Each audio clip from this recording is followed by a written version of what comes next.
Es 20 de julio y es el día de la independencia de Colombia.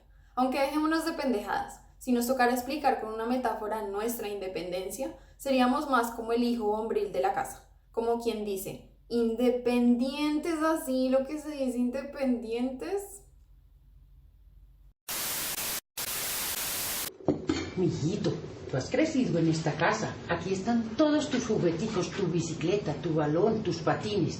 No vemos ningún inconveniente en que tus amiguitos vengan a visitarte. Pero ¿no crees que has durado mucho en esta casa? Ha durado más que un bombril. No, papá, no exageres. Tampoco he durado tanto. Si dura mucho, es bombril. La celebración del 20 de julio es en conmemoración del grito de la independencia, luego de que un grupo de criollos, y entiéndase por criollos, persona que es descendiente de europeos y ha nacido en un país hispanoamericano, bueno, ellos terminaron agarrados con un español llamado Llorente que vivía en una esquina de la hoy conocida como Plaza de Bolívar en Bogotá, básicamente porque le fueron a pedir un florero y él no se los quiso prestar. Y aquí es cuando uno se da cuenta que los relatos históricos le ganan a la Rosa de Guadalupe con toda. Y entonces hoy nos ponemos la camiseta, nos sentamos a ver el desfile militar por televisión y disfrutamos del festivo. Pero realmente ese 20 de julio de 1810 no es que las condiciones de vida de los colombianos hayan cambiado drásticamente. Ese grito de independencia fue más una independencia como cuando uno empacaba sus cosas y decía, me voy de la casa, pero para irse a la casa de la abuela, bueno, algo por el estilo.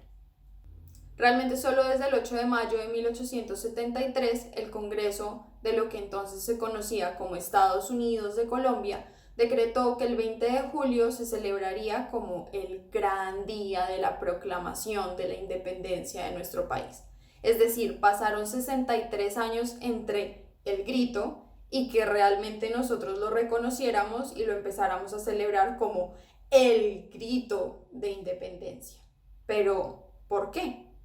Esto se debe en gran parte a que no hay un punto de quiebre claro que determine el nacimiento de una nueva nación independiente del Imperio Español, pero también debido a que el estudio de la historia siempre está en función de las necesidades del presente, y hasta 1873 no se había presentado la necesidad de decretar una fiesta patria nacional como estas.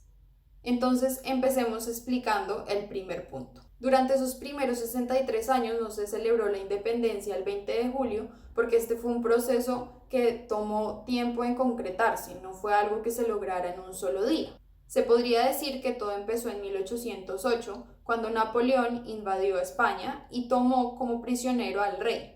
Aunque no se imaginen al pobre Fernando VII preso en una cárcel viviendo una pesadilla, no. Digamos que este era otro tipo de preso político. Con el rey preso se generó una crisis de poder en el imperio y en respuesta a esto se crea la Junta Suprema de Gobierno que buscaba mantener la legitimidad del rey Fernando VII. Es como cuando el profesor se iba del salón y dejaba a un estudiante cuidándolos a todos. Sí, el estudiante era responsable, pero así que él fuera una figura de autoridad, pues no. En medio de este despelote, distintos grupos de criollos aprovecharon para establecer sus propias juntas supremas de gobierno. Ellos ya llevaban un buen tiempo inconformes con el modo como se manejaban las cosas en el Imperio Español, básicamente porque no se sentían representados ni escuchados por la corona, porque la diferenciación entre los criollos y los españoles que habían nacido en la península ibérica era bastante clara en términos de quién tenía más poder que quién. Entonces, los criollos vieron en esta crisis que generó la invasión napoleónica una oportunidad para ellos pedir más poder, más estatus, más caché, como le quieran llamar, a la corona. Y entonces es cuando la historia del florero de Llorente empieza a tener sentido, porque los criollos le iban a pedir el florero a Llorente para utilizarlo en la reunión en la que iban a instaurar la Junta Suprema de Gobierno en Bogotá. Pues claro que Llorente no se los iba a prestar. ¿No ven que él era un español nacido en la península ibérica? ¿Cómo le iba a prestar el florero para una reunión a un montón de criollos en la que ellos iban a poner, mejor dicho,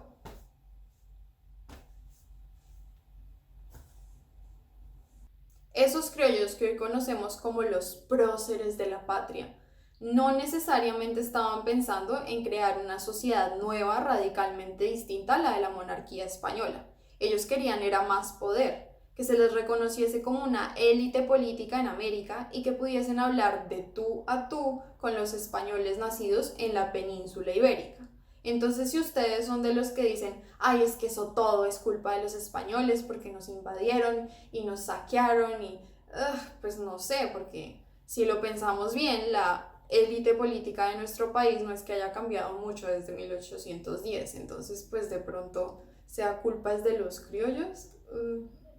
Lo que sí pasó el 20 de julio de 1810 es que se establece una de estas juntas supremas de gobierno en Santa Fe, hoy conocida como Bogotá, y en adelante se empiezan a dar distintas demostraciones políticas y enfrentamientos militares que terminan con la batalla de Boyacá el 7 de agosto de 1819, cuando los patriotas derrotaron a los realistas, es decir, los criollos que querían mayor autonomía derrotaron a los españoles y americanos que defendían a la monarquía española. Pero ni siquiera luego de la batalla de Boyacá podemos hablar realmente de una independencia en términos de un cambio en las condiciones de vida de la gente de a pie, de la gente que no hacía parte de la élite política.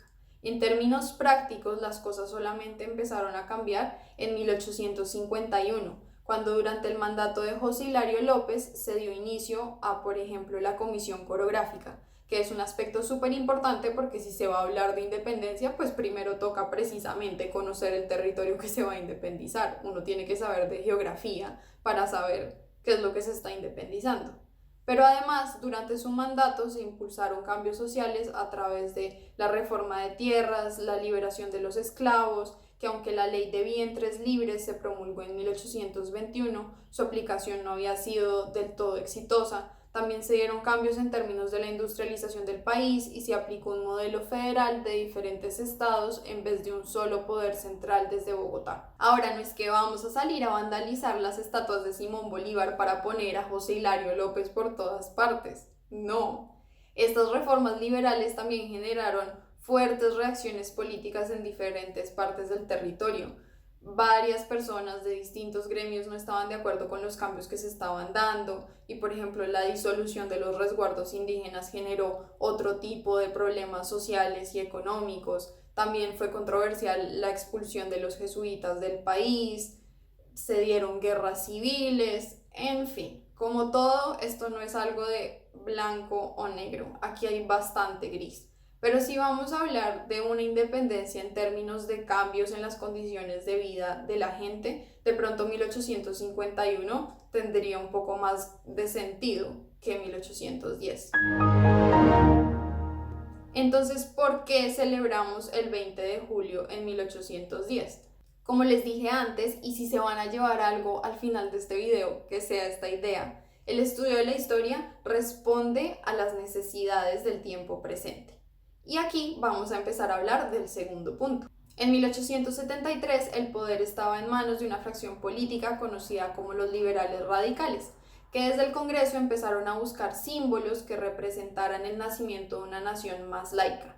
Y es entonces cuando se empiezan a cambiar distintos nombres de calles y de plazas para que ya no lleven el nombre de un santo católico, sino de un prócer de la patria. Es el caso de la Plaza de Santander en Bogotá, que antes se llamaba Plaza de San Francisco. También se pusieron estatuas, se inició la construcción de monumentos como el de los mártires y se dio inicio a una tradición en la que se celebran a las diferentes regiones del país desde su diferencia, pero con elementos en común que nos convierten en una sola nación.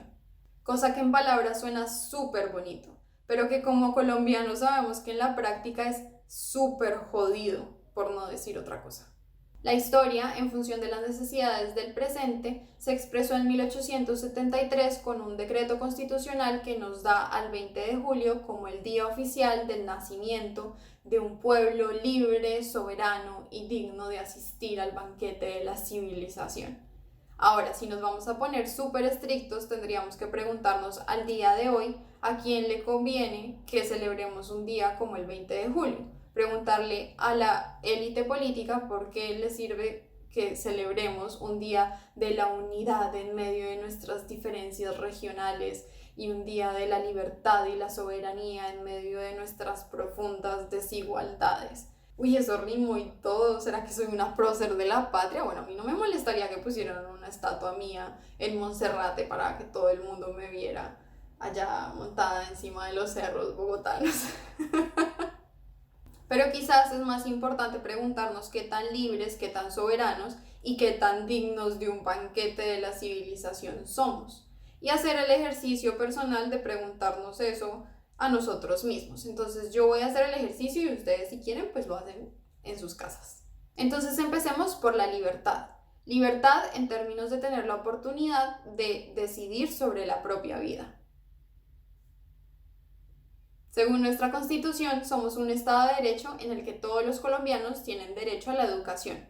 Pero la cosa no es tan así, ya sea por condiciones políticas, sociales, económicas. No todos los colombianos tienen derecho a la educación. La gran mayoría no tiene opción de decidir estudiar porque las condiciones de vida no se lo permiten. Y hay muchos niños que terminan trabajando en vez de ir a la escuela. Entonces, libertad, lo que se dice libertad, pues... Ahora sobre la soberanía. Soberanía como la autonomía para decidir sobre el propio territorio. La cosa empezó con la comisión coreográfica, pero toca bajarnos de la nube y aceptar que ni los políticos ni nosotros como colombianos conocemos realmente la geografía de nuestro país. Colombia sigue siendo un país en el que las zonas rurales están bastante olvidadas, en parte porque muchas zonas han permanecido aisladas por el conflicto. Pero bueno, digamos que lo justifiquemos con la guerra. Igual en términos de soberanía alimentaria, como la autonomía de un pueblo para decidir cómo alimentarse, pues también estamos graves. Y para terminar, el punto sobre el banquete de la civilización. Yo la verdad empezaría por preguntar, ¿cuál civilización? ¿Civilizados como los europeos? ¿Como los gringos? ¿Como los alienígenas? Porque yo no sé si yo quiero aceptar una invitación al banquete de la civilización. Uno se pone a aceptar invitaciones así y luego termina como Marge Simpson con una Maggie con tentáculos y con problemas de identidad caminando por las paredes. En fin, feliz 20 de julio, compatriotas. Tómense un jugo de lulo en mi nombre y yo mientras tanto me voy a comer este bombombón mientras canto a grito herido La tierra del olvido de Carlos Vives. Y pues ya. Sí, ya. Eso era todo. Chao.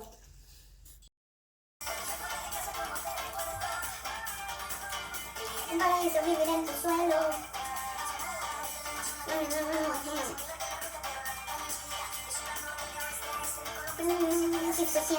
Así se siente si me atrevo a comparar. Ambas tan bellas como las flores. Tú tienes la llave de mi corazón. Yo te quiero más que a mi vida porque sin tu amor yo me muero. Tú tienes la llave de mi corazón.